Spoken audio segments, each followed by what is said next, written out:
Good.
Welcome to the November 13th, 2017 edition of Littleton Planning Commission.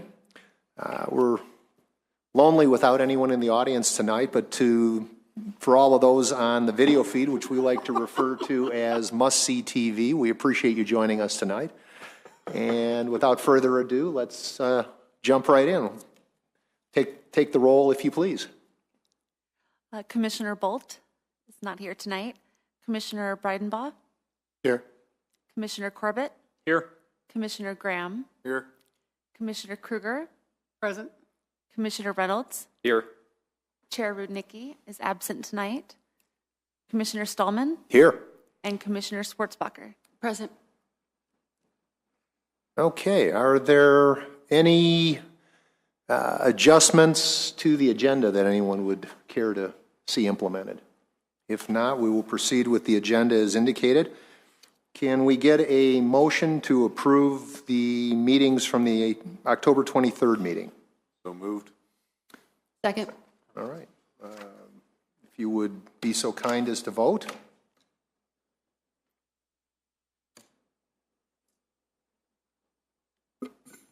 Votes unanimous and the motion carries. Okay. Thank you. We would normally invite the public to make comment on topics of general business or other interest, non-agenda items, but we don't have any public to provide comments to us. So we will continue on. There is no general business. That leads us to the public hearing for Planning Commission Resolution number 25-2017. And this is a proposal to add a new process into the city's zoning code to allow for applicants to request a preliminary project plan session before the City Council and Planning Commission. Such request would be allowed for an applicant to submit a preliminary project plan to be presented prior to a formal rezoning or planning development application being submitted to the city. The intent is to provide a way for Council and Planning Commission to give informal, non-binding input regarding potential development project before a formal application is submitted. With that overview in place, I'll invite the staff to present the information that they have for us. Thank you and good evening, Commissioners. As Chair Pro Tem Stallman just said, this is a resolution regarding a preliminary project plan to consider adding that into our zoning code. Oops. This is the first step in this to make it an ordinance. It's a public hearing before Planning Commission. You all make a recommendation to City Council. Then in an ordinance form, it comes to City Council for first and second readings.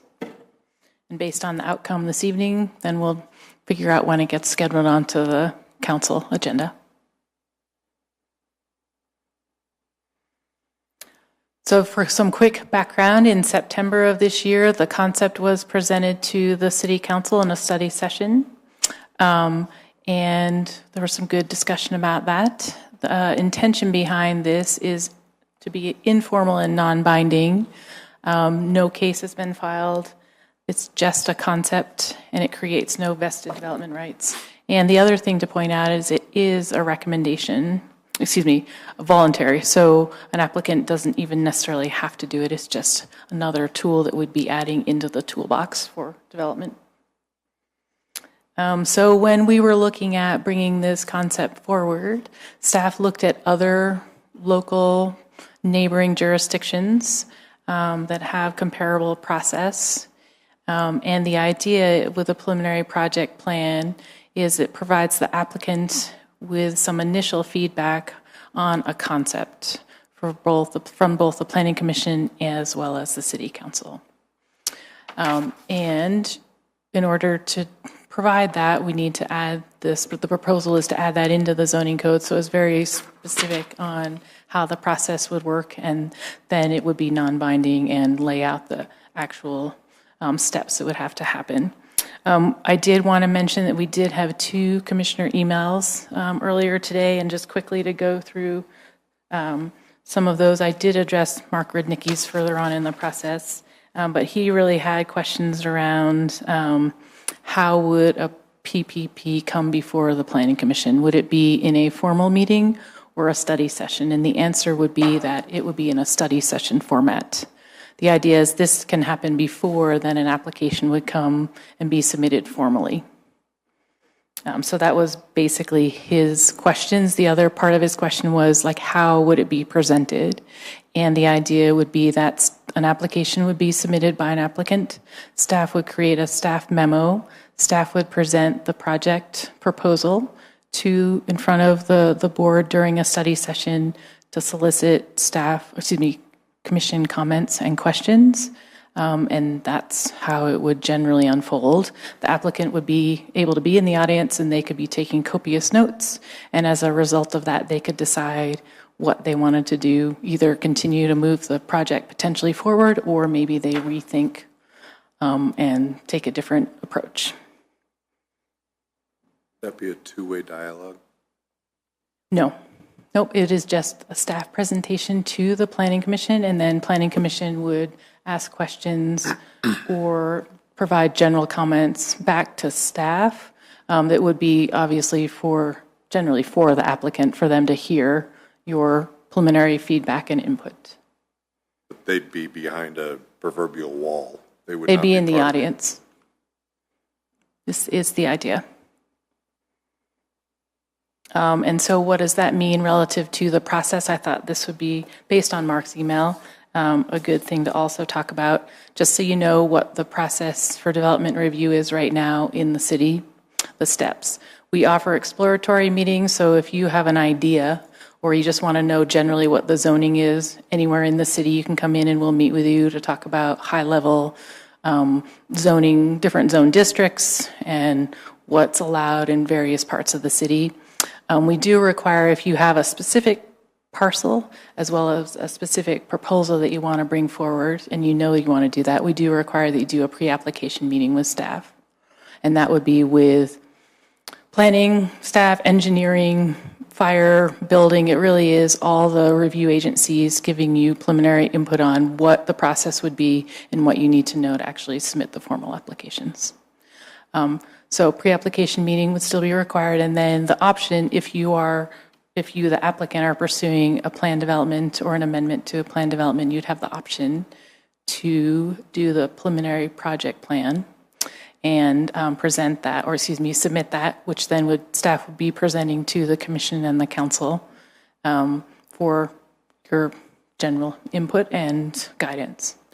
From there, we do require that any application for a PD also hold a community meeting, so a public meeting before they submit an actual formal application. So that piece would still be required, and that's where you would invite, the applicant would invite the folks within the neighborhood. We do recommend that people notice 700 feet around the subject property for that community meeting. And from there, then you actually do submit your application. So the PPP is voluntary, the community meeting is required, just to put that out there. And then you would go through the process. Community meeting would come after PPP, then community meeting, then hearing, is what you're proposing? Or Yes. community meetings first, then planning commission? So the actual order of which comes first, you really could select which one you, the applicant, wanted to do. There's not an order per se. That's really, we're asking on the community meeting that you include the community in your neighborhood to get their feedback before you submit an application. So which comes first, the PPP, if you chose to do that, or the community meeting? From the application standpoint, it really doesn't matter per se which one would come first, so the applicant could choose, but both of those would have to happen if you were actually going to be bringing up plan development forward through the formal process. Keep going. One more thing. We did get an email from John asking a couple of questions, more editorial or edit questions relative to the specific sections of the proposed proposed language. Should it replace the formerly taken out section of the code for the DRC? And no. And the second one was, should it be connected somehow with the actual submittal of the PD plan? And the answer is no to that as well. So just to let you know that. So how it would work to actually submit for a PPP, we would have you do the pre-application meeting, as I mentioned earlier. We would have you do that before you would actually submit a PPP as well. You would submit that, staff would review it, we'd generate a staff memo, it would go into planning commission or city council packet, like is typically done today. During a study session, that would then be presented by staff. Commission can ask questions, provide input on the concept. The applicants in the audience does not speak. Hopefully they're taking notes. So they can take that feedback that they gather from you, and then they decide on their own what they want to do for next steps.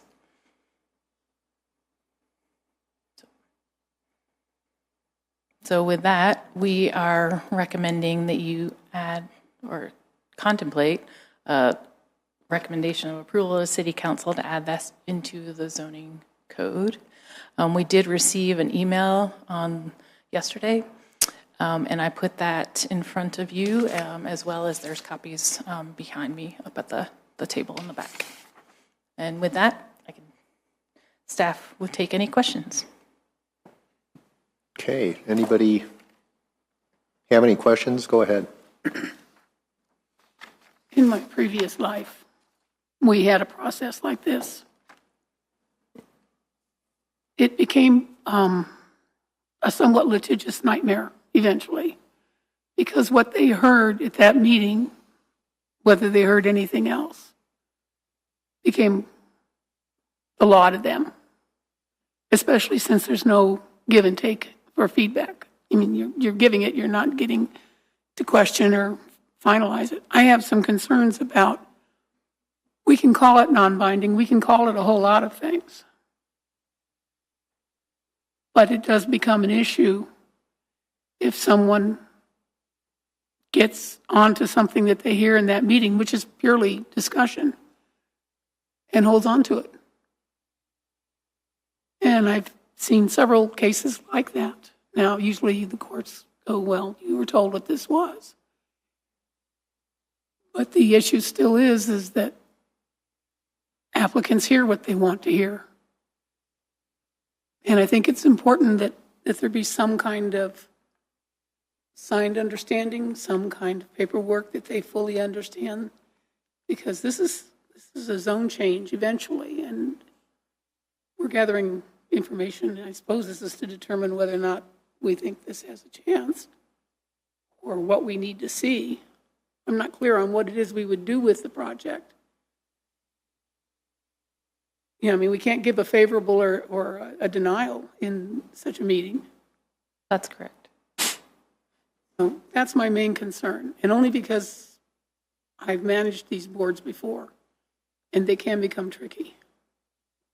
Appreciate the input and agree, which is the idea is to provide another tool, if you will, for applicants, developers to have the ability when they're requesting a plan development. Because as you know, plan development is they're bringing forward a customized zoning request. So it allows them an opportunity beforehand to get that non-binding and initial input. And by specifically spelling it out in the zoning code, then we're laying out exactly those parameters for being non-binding and informal. I also have had experience in previous communities with this concept. And I agree, you have to be very explicit and upfront, let the applicants know that it really is not a binding discussion. What's said in that meeting is not necessarily how a person's going to vote. That's correct. Oftentimes, developers, when they come to the city, they do, before they even submit an application or before they even come to a pre-application meeting, they want to just get a general sense of what does Planning Commission, what does council want to see. So this would provide them that more direct opportunity to hear that feedback. But it's not binding at all. Well, I recognize it's not binding. It's convincing them that it's not binding But they when they hear something they want. But generally, I've found, as long as we're clear, which is why we're putting it into the code, so it would be step by step, we would present all of that to people. What do you do at the pre-app meeting? How direct are you about what you think will fly and not fly in The purpose of a developer's- pre-application meeting is much more technical in that it is learn what the applicant wants to do, and then we let you know the specific procedural steps that you need to take. When do you make a judgment, an opinion? When do you have an opinion of what the developer is bringing forward is something that you think will honestly go through this process? Or when do you give that developer your opinion that this probably isn't going to fly in this town? So in the pre-application meeting, if someone, let's just say in an R residential R2 zone district and they want to put an auto body shop, obviously that's some of the feedback that they get. If the use is not allowed, then during that meeting, they'll learn, hey, you can't do this. That's not an allowed use. But the pre-app is really about what do you want to do? Then we provide all the documents to you. So part of what you're getting in the pre-app is any comp plan or neighborhood plan or design guidelines that are applicable to that section of the city and that particular property. So we give you all of that information during the pre-app, and then we'd say, here's the steps based on whatever you want to do that you need to go through to have that project be submitted and start being reviewed through the formal review process. So at no point up until right now, the community meetings, does the staff, other than offering the guidance in city documents, citywide plans, neighborhood plans, downtown design guidelines, whatever, you offer the artifacts of the city to say this is what the developer has to continue. But you never say to the developer, I think this is a good project and you have a shot at it going through, or I don't. You never offer that opinion? Well, generally, everyone has due process, right? So you have the ability to bring things forward. If it's something that looks like it really isn't going to fit with the design guidelines or different, like Littleton Village, for example, they have specific design guidelines for that neighborhood. If someone submitted something that is not even close, we're going to provide you with that input, and then we're going to hand you the guidelines so that you know when you submit an application what would be expected on that, for example. So for you, it's not until you start putting the information together before you make a recommendation. So essentially, they're entitled to an application, but not necessarily an approval. That's correct. But it doesn't happen until you have all the information that they want judged before you make a recommendation of approval or denial. For specifics, but yes, during a pre-application meeting, like I said, if it's something that really is not allowed in the zone district of use or something really way out that's obvious, we provide that info for you to say this is not going to work in that zone district. Or if you've designed a building that has specific guidelines, like I just said for Littleton Village, that doesn't meet those design elements, we're going to say that doesn't meet most likely these design elements. Here's the design book. If you want to bring that in, here's what you need to design the elevations to look like. So that kind of stuff. Is that what you mean? The purpose of this PPP then would be a chance for somebody, and it can't be you is what I'm hearing, to give an initial opinion on whether that project idea will fly based on what we're looking at initially. I would say it's slightly different. So at a pre-application meeting, we're going to tell you what you need to be looking at. And like I said, if it's really not in the realm of possible, we will tell you that. But due process does allow people to submit an application. So what the preliminary project plan does is it allows them to hear from the Planning Commission or council, right, on this concept. And do you as individuals and council have any input relative to what that is? What would we be allowed to say or not to say? You would be allowed to react to the proposal if you like it or not, and any other general feedback you would have about a project. I think the project's ugly. I can say that at that time. You can. You might want to offer specifics as to I'd why, find but something yes. better to say. But, Yes. Yep. and again, think about it. So remember, plan developments, the code, you're allowed as the applicant to create your own performance standards and create your own, different pieces of that, if you will. So, for example, if you were going to develop something under R5 zone district, we can hand you what those development standards are.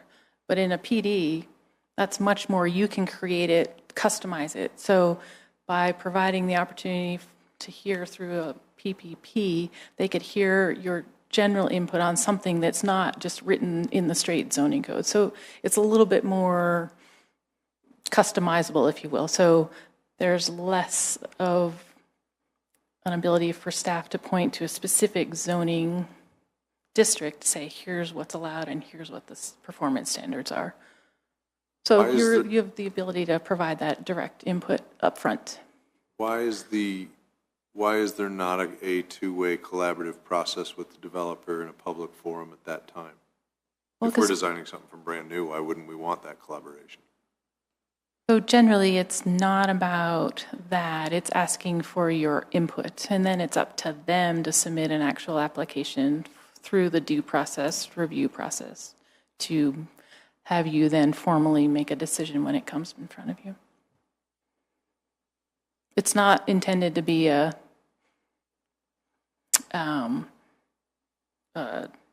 mini hearing before the hearing. It's just on, honestly, it's just on the concept and whether or not they can test the water, if you will, if they feel that they have enough positive, oh yeah, we like this, or are they up front here, you know what, this may not be something that the commission or council is interested in bringing forward. Robin? Touching on what Lynn asked, maybe this goes to our lawyer, is there any state case law on the communities that have this in process already?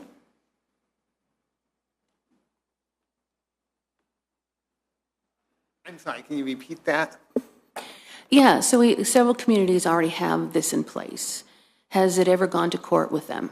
No, I have checked extensively. This is a very common process throughout the whole metro area. Arvada, Wheat Ridge, Thornton, Westminster, Aurora. If you go further north, Greeley, Loveland, this process, in fact, in many cities, is used for all of their zoning districts. The difference here is because of the nature of the PD district and its customized standards where you get to write essentially your own zoning standards, we've limited it to those districts. Because as Ms. Mills alluded to, you have an R5. We know what the rules are. The rules are right there. You don't get to customize it. But this has been used extensively.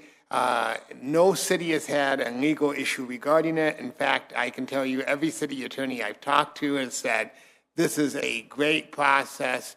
It avoids what I would call a zoning train wreck, where an applicant is thinking about a project, they get it in their mind where this has got to be the greatest thing since sliced bread and peanut butter.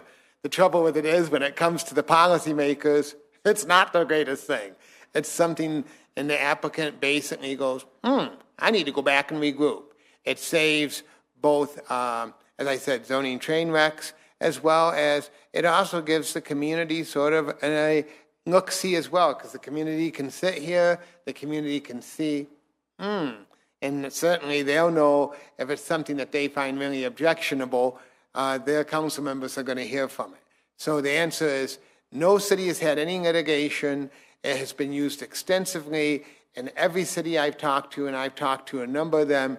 Every single city has said, this is something you need to have in your code. Thank you. So did you talk to the communities that have this in place? I'd be curious what they said about it, what really works, and what they would change if they had this already in process. What other communities have said about it? I have spoken to a number of them. I have experience with it in my previous community. I would offer in that situation the thing that's different from this code and is that one was required for the applicant to present to the board and city council, and so had some version of that back and forth dialogue. The thing that probably was a disadvantage to that is it oftentimes got into a sidetracked conversation that really wasn't relevant to hearing the input from the commissioners or the council folks. So it generally was not working because it was too much of a dialogue back and forth, and then it was more of a justification as to why they couldn't do a certain thing, which really wasn't helpful for the overall discussion, because it really is wanting to get feedback from the either planning commission or city council. So that's why you kept it the way you did as in a study session. And certainly looking at some of the more local jurisdictions around us, this practice is more common where it's not a dialogue back and forth with the applicant and the commission or council. And the feedback was positive. I had one question on the draft ordinance, and it was, And let me get to it. So it was lines 96, 97, and 100. It talks about, so the city council shall review the PD preliminary project in a meeting attended by the applicant, and then it says the applicant may be present. It just seemed a little confusing to say that the meeting is being attended by the applicant in one sentence, but may be present in another. That was the only thing.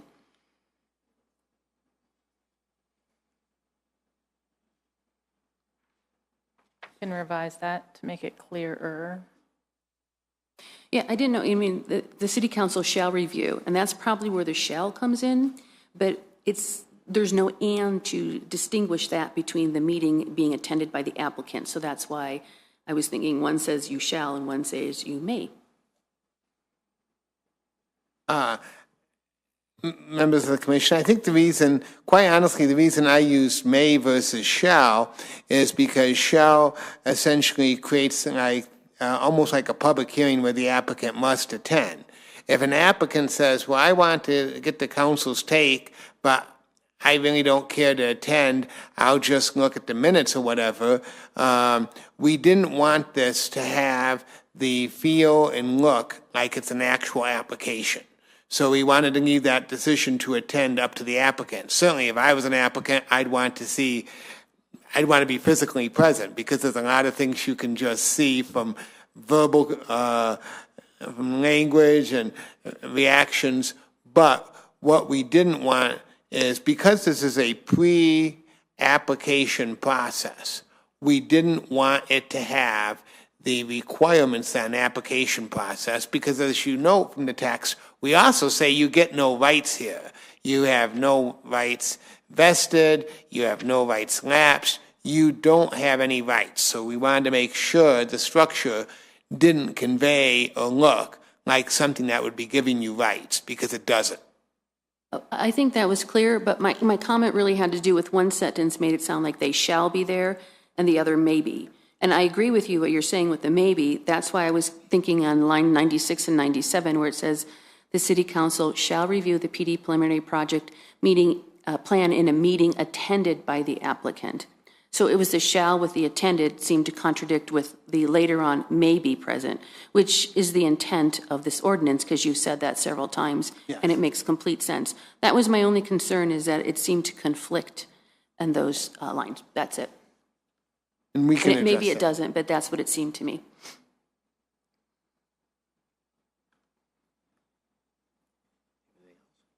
Nope, that's it. Thank you. Okay.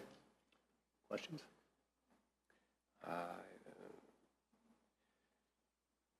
In your review of other jurisdictions, you said that the majority opted simply to have the applicants make a presentation. Did any jurisdiction? No, that's oh, not. I'm sorry. Majority did not have the applicant make a presentation. That's correct. And did any of those jurisdictions include the opportunity for public comment in these types of discussions? Not the ones that I looked at. And I can say the same. None of the jurisdictions I looked at provided public comment, because, again, it was for the same reason I just indicated. They did not want it to have the characteristics of a zoning case where an application had been filed. Okay. Thank you. Else? Okay. I have a few questions, Jocelyn. One was on the public comment. So related to that, the text doesn't say anything about it being in a study session. It just says in a meeting. So I actually prefer that it's not specified that it's in a study session, because if the timing works and if the agenda works, it could be in a public meeting setting, correct? So what would happen, let's just say there was 2 items on an agenda, right? So one of them was a actual, a PDO. That's a formal presentation and hearing before the Planning Commission that includes public comment as part of that case, right? So if there were 2 things, then we would have the formal meeting, we would adjourn the formal meeting, and then we would reconvene in a study session setting, including moving to the community room. So it still is videotape, but it would convert from a formal meeting to a study session.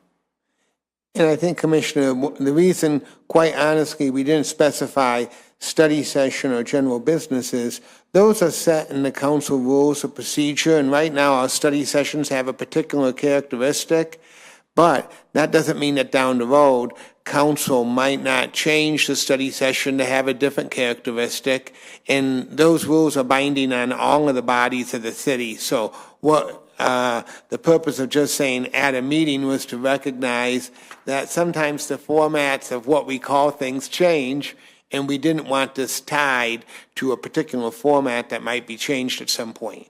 We know what a meeting is, and a meeting's not going to change. Okay. As long as an applicant wouldn't have to wait until the next study session, because the public meetings are most important, and we wouldn't want somebody who's paid a fee and then have to wait. And certainly that would be able to happen here. I mean, some cities go to a study session once a month. Well, the idea wouldn't be to have an applicant have to wait an inordinate amount of time. The idea is that it's just not going to be what you'd have on an application. Okay. And any sense of what the fee would be for a PPP? Not at this time. Okay. Right now, the city's having a fee, we're having a cost of service study done where we're looking at all of our fees. And one of the things that that study would do would be to look at what is the actual cost of this service and then develop a fee based on the cost of service. Okay. Yeah, we also haven't figured out like the review schedule for it either. So assuming it continues to move forward, then we'll figure out those details. And I don't know if this goes in the ordinance, but I would suggest having a time limit for a presentation, just to address Pat Cronenberger's comment about there's a lot that we need to get done, and A, the fee needs to be substantial enough that it doesn't waste anyone's time, and that B, there should be a time limit, I think, just so that we can get through these, because there could potentially be quite a few, right? Well, that certainly is something we could do. I would suggest that the chair, in a meeting such as this, where this was being discussed, the chair certainly would have the authority to say, listen, we would like the staff report on this preliminary project plan to be no more than 20 minutes. I mean, one of the things I don't really recommend in ordinances is sometimes creating so much structure that you almost make it difficult for the commission to get the input it needs. I think certainly this is something that you, the commission, and the chair would be able, I think, to address through the process. I agree. And then in lines 57 through 63, the contents of the PPP, I thought it was interesting that there was no suggestion of potential exceptions or requests or anything in there. It's just, it's very high level, right? What we're asking them to present. Members of the sorry, commission. what's the? Go ahead. So if there were any exceptions to zoning or any potential request that they might make of the planning commission or city council. This probably gets into Lynn's comment about legality and setting precedents and stuff. Right, and we would definitely be presenting the concept of the plan development and what they were wanting to do as far as high-level performance standards or whatnot that would be applicable to the project. That would be part of it. Yes, I think the reason that's not more specific is again, if we began to get into that specificity, that's what we would do when we have an actual zoning application in front of us. We would start talking about what is going to be that specific standard. This was really to give a high-level view of what are the uses proposed, what are some of the intensities and densities, and really to look at it from a high level. And then obviously if the commission or the council felt that this was an appropriate, that it was something that they were interested in, then we're going to get in the PD district into the structure of negotiating exactly what that looks like. But because you don't have an application, all you have is this very preliminary plan, it is looking at the higher level versus getting into the specifics, because the specifics would be coming down the road based on the input from this preliminary project plan.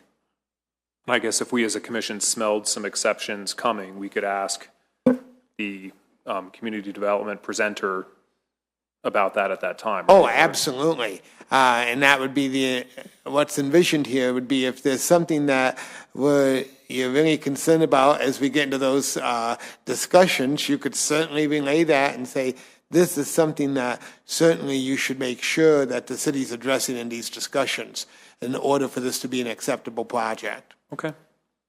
And then just last question is, under what circumstances would the community development director waive a presentation to planning commission and recommend that it goes straight to council? We probably generally wouldn't unless the applicant themselves felt they didn't want to come to the planning commission. And I'll ask the attorney, to follow up. I think it would be that, or if there was a particularly significant project where that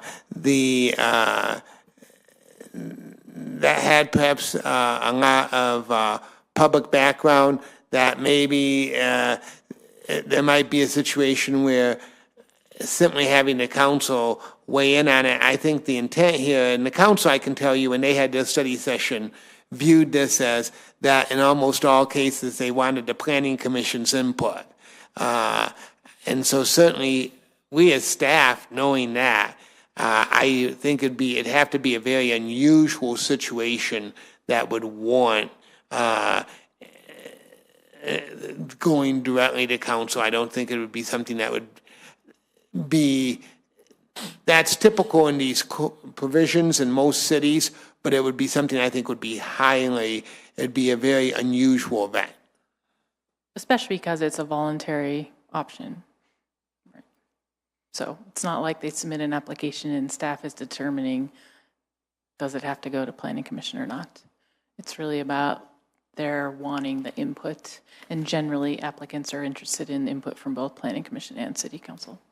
Right. So if we're going to agree on a new process, I don't think that having sort of arbitrary exceptions in there, especially if it's up to the applicant, I don't think the applicant should ever have the ability to choose who they present to. It should be But it's an option process. anyway. What do you mean it's an option? No, it's an option to The enter the voluntary, I'm PPP sorry. process. Yeah. Right? But Right. You're saying the it option shouldn't be, an be, option, no, I don't one want or to the present to other. planning commission. I only want to present to council. I don't think that should be That part their shouldn't option. be an option. Right. So, I don't know, that feels a little funny to me, but Appreciate that. that's it. Anything else? John? So the community director, a summary is going to be presented in the regular meeting, and then after that, it would go into study session for discussion? No. The entire presentation Would be in study its session. format would be currently in today what we would call a study session, where it would just be staff presenting it to the commission and the commissioners providing input. No presentation from the applicant and not any public comment specific to it. Okay. But our packets, we'd still receive information ahead of time to review regarding their PPP.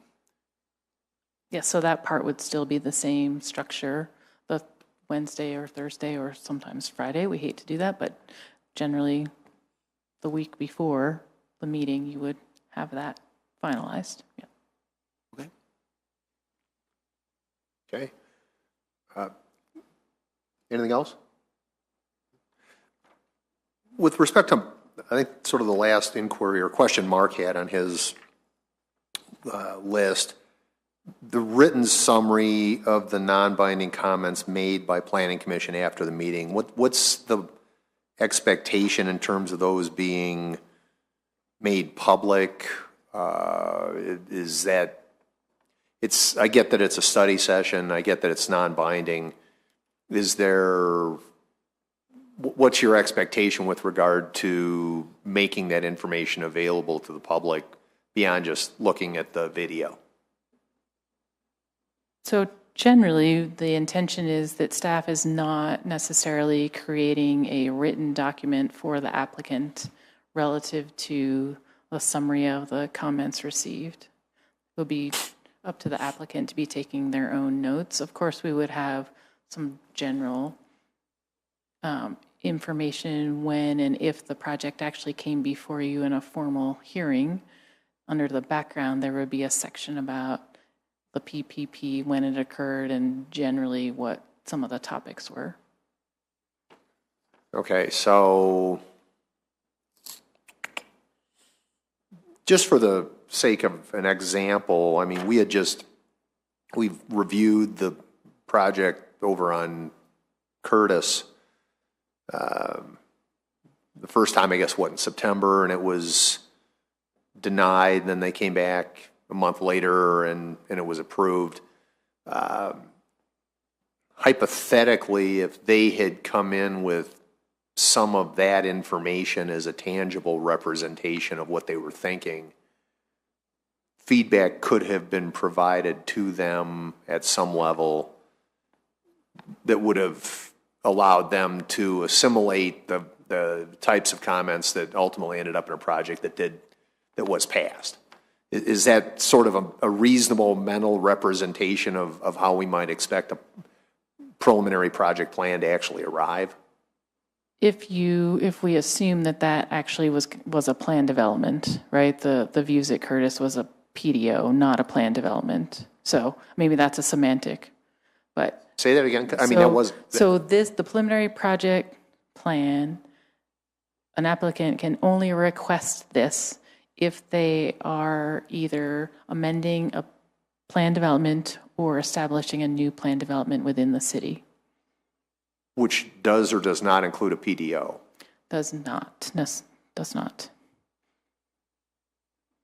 And the idea behind this was, as we were saying, like in the R5, if you wanted to build something under the straight zoning, will you come in and we can tell you exactly what standards have to be met. Right. With a PD, it's more customizable. An applicant creates those themselves. So because there's that ability, oftentimes, for them to get more initial input from Planning Commission or Council, that would be helpful in their perspective to decide if they want to bring something forward or not.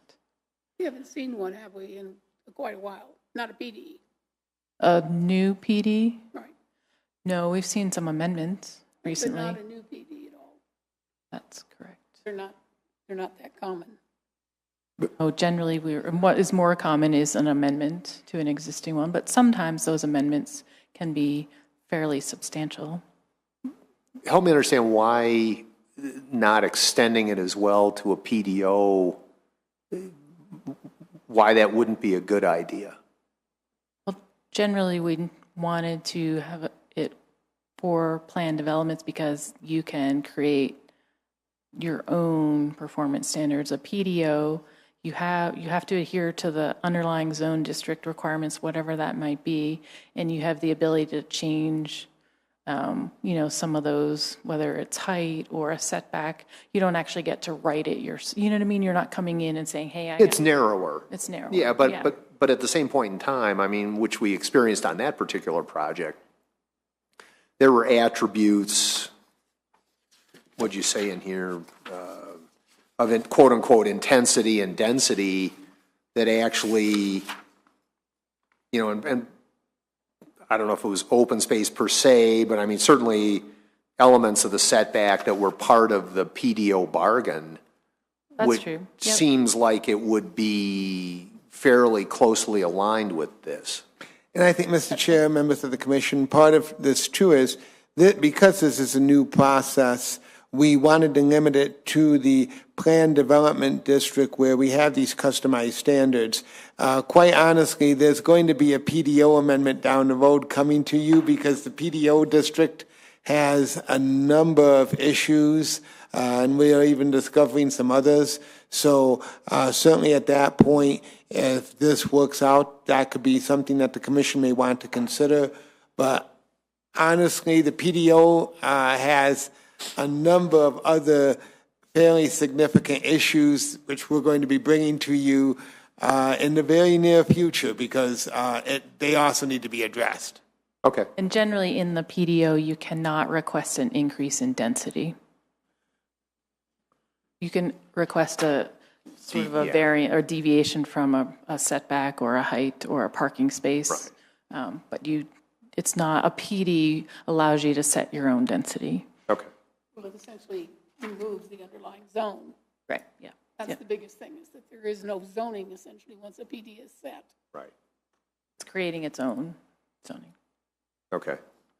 Okay, but just to follow up on Mark's comments then, though, what is the follow-on from the meeting is whatever the presentation was, and then beyond the video record of what we're discussing, which they can go and review at their leisure if, or not. There's no other, that's really the record, quote unquote, that we would. That's correct. Okay, all right. Are there any other? I do want to just like clarification too. Okay, Robin and then Lynn.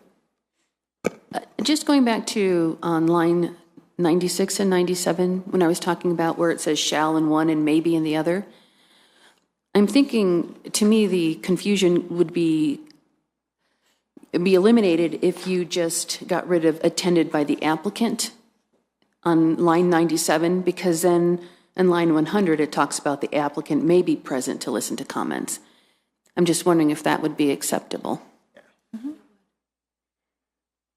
Or you just redundantly say it, in a plan in a meeting that may be attended by the applicant, taking into account the planning commission comments, if any, the community development director would present it, the applicant may be present to listen. So probably it's clearer to take it out.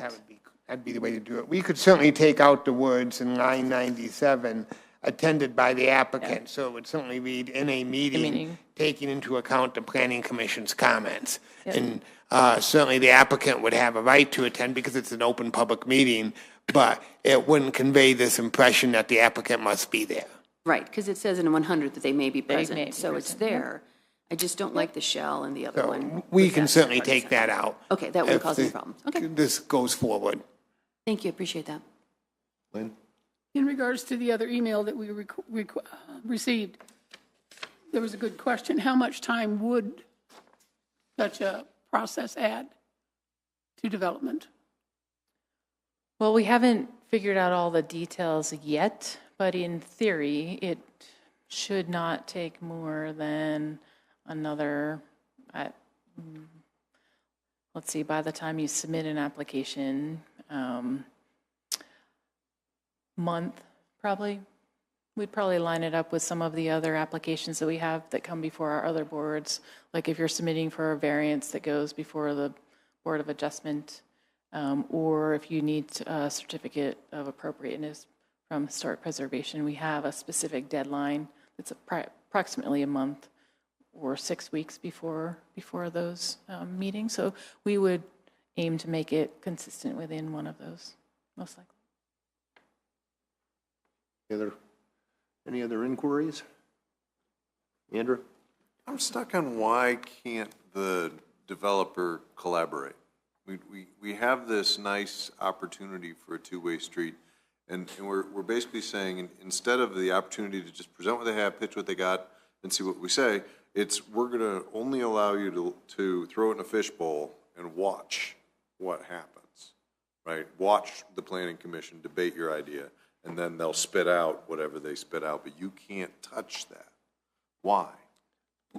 Well, generally, go ahead. I'll let the attorney. Well, why would a developer do that? Very simply. A developer, once you file an application and you start doing the design and engineering, you're getting significant amount of money. You're now getting into plans, redlinings of plans, going back and forth. If a developer knows, hey, my project, pardon the pun, is a train wreck, I'm not going to be spending all that money on the plans, on the engineering, on the planning. I'm going to know early on I need to go back and regroup. It's a lot easier to sit down with a few planners around a table and regroup on a project than it is after you've spent tens of thousands of dollars on engineering, design, you've gone through red lines, and you're still not at the a point of approval. But why can't they talk to us in that session? What's the problem? The reason is because zoning in Colorado is a quasi-judicial proceeding. Once you file an application, you're in a box, and you can't get out of that box. You have to follow a very specific structure because that's our law. This is basically saying before you get in the box, here's an opportunity to get some input, to get some background, because once you file that application, all of the responsibilities of quasi-judicial now become invoked, and now you're in a very structured environment that you can't get out of. So his question is, why can't they present to Planning Commission or Council as opposed to The reason is we don't want this to have any of the indicia of what would happen once you file an application. Once you file an application, the applicant has that right to present. The purpose here is for the applicant to get input, but all the way through here, you'll see in the text, the applicant has no rights. The applicant has no rights. And the whole purpose of this was, and you'll see this in virtually all of these codes across the state where this is done, that the structure is we don't want to give the applicant the types of rights that they would have once they file an application. I think the other thing I would add to that is that we also are aiming to provide some structure for it. The idea is high level, big input, on whether you like the idea or not for the Planning Commission with the applicant to actually design a project. It's really about your input on the initial concept, and then it's up to them to then submit the application and follow through and meet all of the zoning code requirements. So it's an ability for them to hear up front before you get too far in on whether you like the big picture concept of this proposal or not. That's the idea, to try to structure it. So the whole purpose of this is not to involve the applicant per se. It is essentially for us to have a discussion about a project similar to what you would do in a pre-app. I mean, you bring us the information and then we discuss it.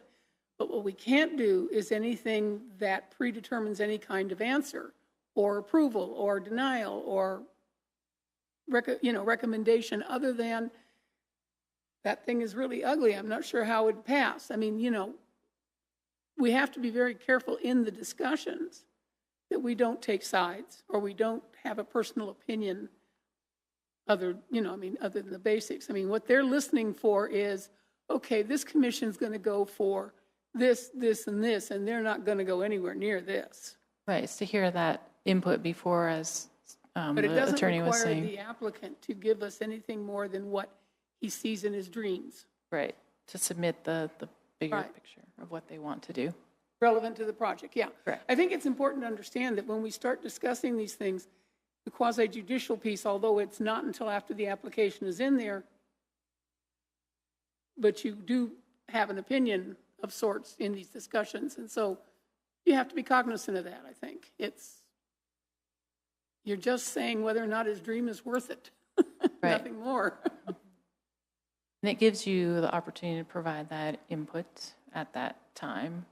And then sometimes in the quasi-judicial, your role may be more limited, quite frankly, so you have the ability to give a bigger, higher level, do you like it or not? Discussions, yeah. Good questions. Any other feedback? Okay, then thank you for the information. And as this is a consideration of an ordinance resolution, we will have public comments. At this point, we'll open up the meetings for public comments, and I would remind anyone who is commenting that they'll have 3 minutes time limit. The recording secretary will hold up a yellow card at 30 seconds and a red card when time is up. And we have one interested citizen, so Pam, if you please.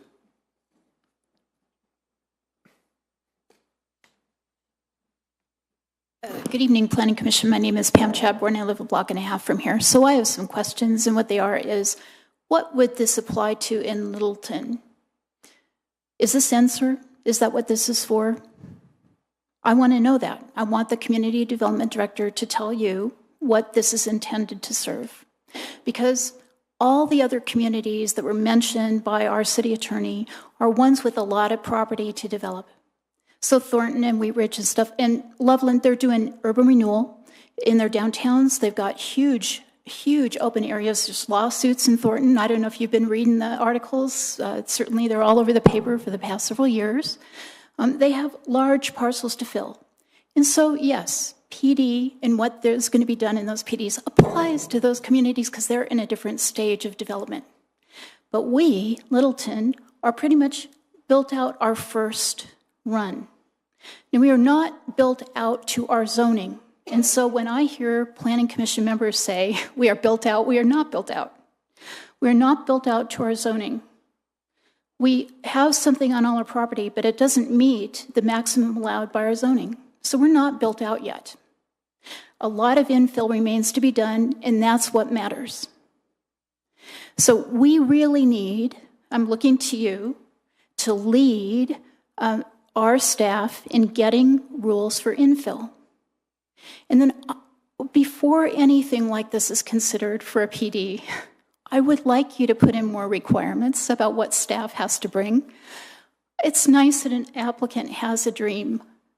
Fine.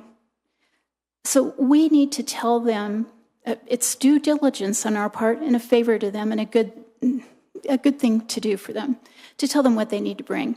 And that's the zoning impact. And then I want you to tell staff what they must bring you for you to consider this.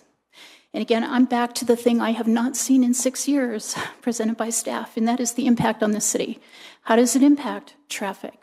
How does it impact the neighboring communities? How does it impact our economic setup? We have some major commercial areas, and if they want to rezone away from or to retail or office or residential, how does that impact the surrounding areas? We have a balance here. We want to maintain, and also we're affected by the surrounding communities. How would this rezoning impact that? I want you to put in this what staff must bring to you so that you can make an early assessment of how this impacts us. That's what matters. That's what I look to you to do. That's what I look to staff to bring you so that you can decide what to do and so that we, the public, know what we think about it too. So thanks for listening to this. Thank you. Seeing no one else available to provide public comment, I will now close the public hearing and will invite a motion if anyone is so inclined to make it.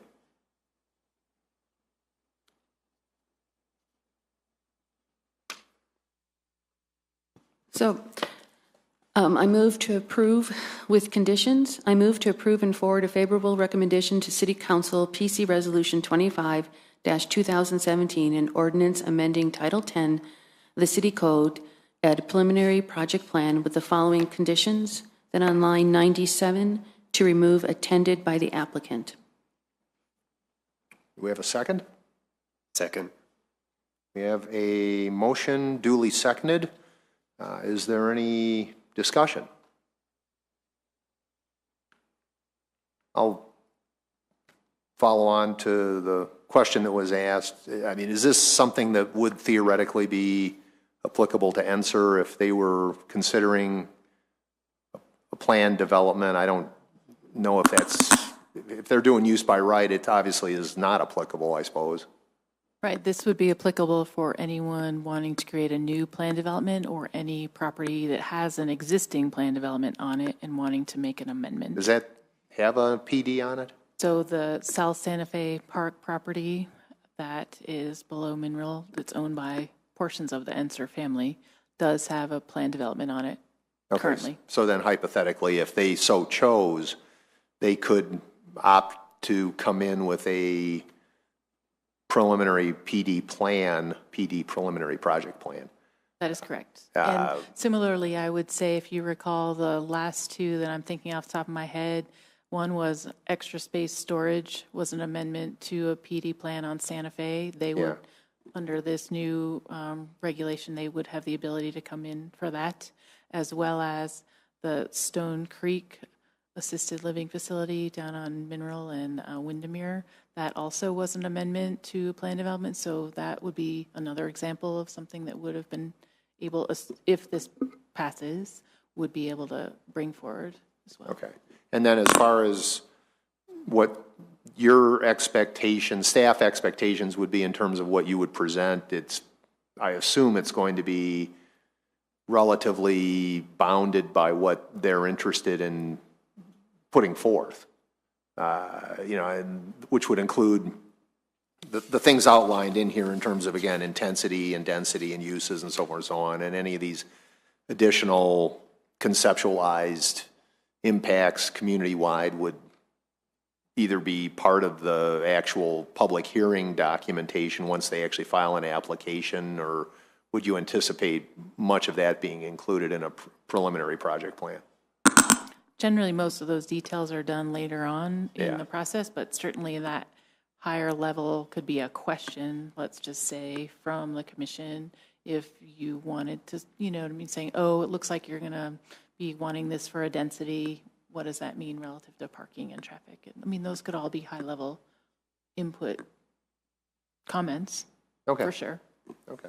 All right. Any other comments, feedback? Well, just like there's no obligation by us, there's no obligation by the applicant to do anything in the preliminary plan either. So I think their main obligation is to pay a fee, and I think the fee should be each time that they present something, right?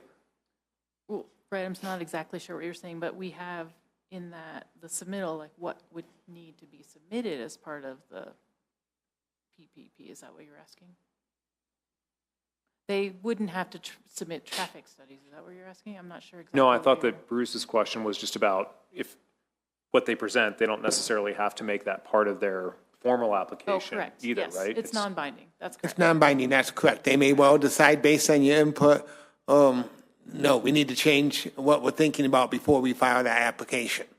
Or, But I you're right, they misunderstand may your- say, Well, we don't care, and they're going to file it anyway. No, I think it's a fair question. The line 54 says the preliminary project plan shall include the following information. So those 6 items that were Yes, represented. they have to address those items. Okay. But the type of impacts that Pam brought up, some of that stuff, I guess it's got roads, street, pedestrian networks proposed, utilities, public services. They have to address some of this if they want to provide anything at all. They have to address it. A good example is, let's take wastewater.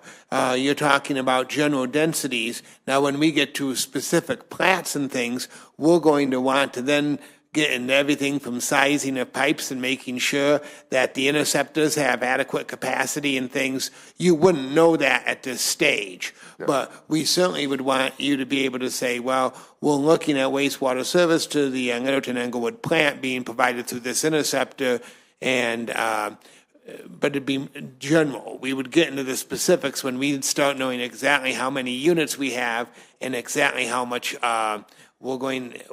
we could then do the necessary engineering calculations to determine, do the existing lines have that capacity or not? But you wouldn't know that at this stage. No, but this would be, whatever they're filing here would be a single preliminary project plan. Yes. Single fee kind of thing. And then there'd be a second fee when they actually take whatever they heard and adjust and put the formal application. Absolutely. Yeah, okay. That's exactly what's envisioned. Okay. That sounds right. But to Ms. Chapborn's point, this preliminary project plan will help us identify things that we would want to see in the application and supplemental materials and additional studies. It gives you a high-level opportunity. Remember, it's non-binding on either your behalf or the applicant's behalf. Once they submit a formal application, there are specific requirements that would come into play relative to traffic or utilities and sizing of pipes based on whatever the proposed project is. But certainly we could say, if this came to a formal application, these are the things that would be important for me as a commissioner or we as a commission to evaluate Yes. and to have more information To on. provide your input on what you would like them to, yeah. Okay, all right. Anyone else? May I suggest just a clarification of the motion? Would you mind adding the on line 97 of the draft ordinance to remove attended Yes, by the applicant? go for it. And also seconded. Oh, okay, so then, why don't we just, for clarification purposes, do you want to read the motion back one more time so everybody's aware? It was a motion by Commissioner Schwartzbacher, seconded by Commissioner Reynolds, to approve and forward a favorable recommendation to City Council, PC Resolution 25-2017, an ordinance amending Title 10 of the City Code to add preliminary project plan with the following condition, that on line 97 of the draft ordinance to remove attended by the applicant. Okay, everyone clear? All right, I would then invite you to vote on the motion as presented. Okay, Votes unanimous, and the motion carries. all right. Thank you very much. And we will now have any director or staff reports. Thank you. Yes, a couple of things. Just to let you know, you do, for your schedule, upcoming schedule, you do have a study session on November 28th with the City Council. So we are rescheduling your Monday, November 27th meeting to the 28th. You do not have any items pending for that 27th date. You do have 2 cases pending for the December 11th meeting at this time. Those are the immediate updates relative to schedule. And then the second thing I wanted to update you on, and we will have this online by the end of the week, but October 24th study session, City Council directed staff to take on an update to the downtown design standards and guidelines. So community development will be starting that project here in December. We are hiring the architectural firm of Bryant Flink Architecture and Design, Paul Bryant and Meredith Long, to assist us with that project. It will begin in December, and we anticipate that will be approximately 3 months. There will be study sessions with Planning Commission, Historic Preservation Board, community meetings, with the final document being approved by the Planning Commission.